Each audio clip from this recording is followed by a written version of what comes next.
Gleipnir.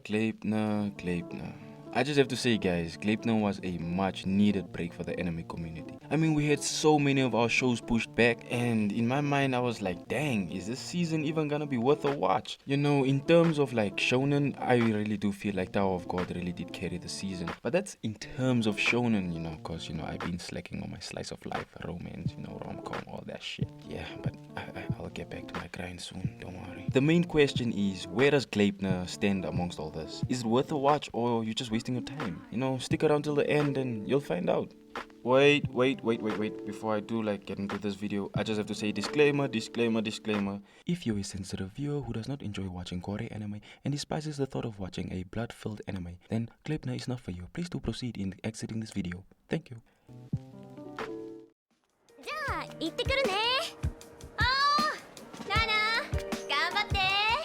Gleipnir basically follows the life of Suichi, who's not your ordinary high school boy, because unlike normal high school students, he can turn into a furry with a revolver, and is accompanied by a suicidal chick by the name of Claire. Together they form a hentai duo, team, with the main objective of finding Claire's sister, while in the meantime trying to gather up 100 special coins. Coins that if you were to return them to their alien owner, you could basically be granted some OP powers. If I just quickly have to explain who the alien guy is, he's a lad from an alien race who just so happened to crash on Earth. No, not the moon. No, not Mars. Earth. While he's not the only alien that is on Earth, the rest of his kind decided to compress their life data into coins. And that's pretty much there is to this chill looking guy. Moving on, as far as animation quality goes, Pine Jam does not disappoint. Their smooth but impactful animation makes the fight seems extremely satisfying to watch. I feel like the overall animation is quite pleasing to the eye and the transformations are not painful to look at. They also animate the smallest details and do not forget its importance in creating atmosphere. In a nutshell, I have to say that the animation isn't the best, but it's far from the worst and plays its role pretty well in creating an intense and immersive atmosphere.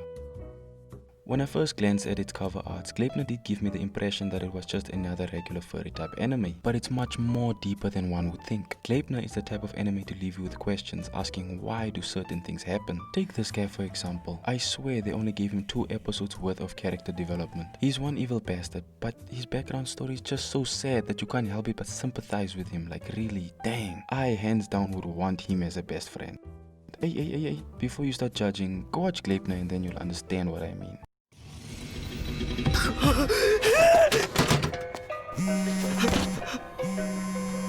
The plot really isn't lacking and has managed to keep me hooked from the minute I laid my eyes on Gleipnir. Yes, I'll be honest, the first few episodes were kind of slow, but by episode 5, Gleipnir picked up some steam. The story is set up in a way that it could have been taken into any direction. And yes, Gleipnir makes use of plot armor, but what other good anime doesn't? Like, we see this guy once and never again. Like, in case shit goes wrong and we need an overpowered character to come and save the day, we know who to call, don't worry, we'll come and get you, son. We have your resume. And I feel like that's really his only purpose. But getting back to the point, the storyline really is one mysterious storyline. If you're not a manga reader, anything can happen. Like really, anything can happen. And to all manga readers out there, don't worry, the show stays faithful to its manga source, with some subtle differences such as in the warehouse scene, and also the part where Claire decides to for the first time skinny dip in Suichi. That wasn't included in the manga, which if you think about it is actually a good thing because the anime does a more detailed explanation of everything. I just hope they really do stick to the manga and do not pull a Tokyo Ghoul on us. Like really, I don't want to come back and watch season 2 and be like, what the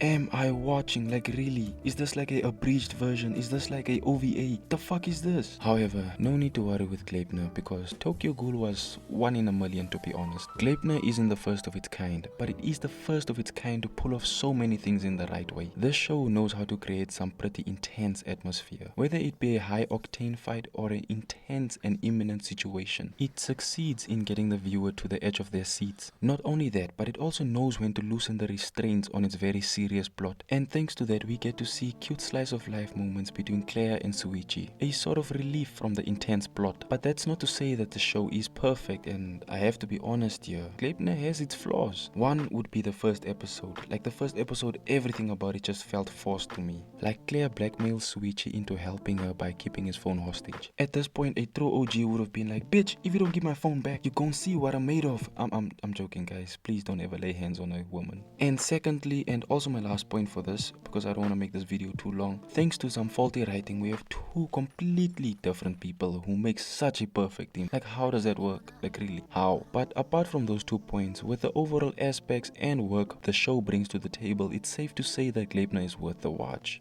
And in my honest opinion, can appeal to that wide but yet specific group of anime watchers. It could see a future with more seasons, and I really do hope it gets a season 2. Before I end off this video, I just want to say I have my own personal ranking list called the Ganame list, and Gleipnir would earn its spot in the A class. Comment your thoughts and hit the sub button to stay in the loop, you know. Please hit the sub button.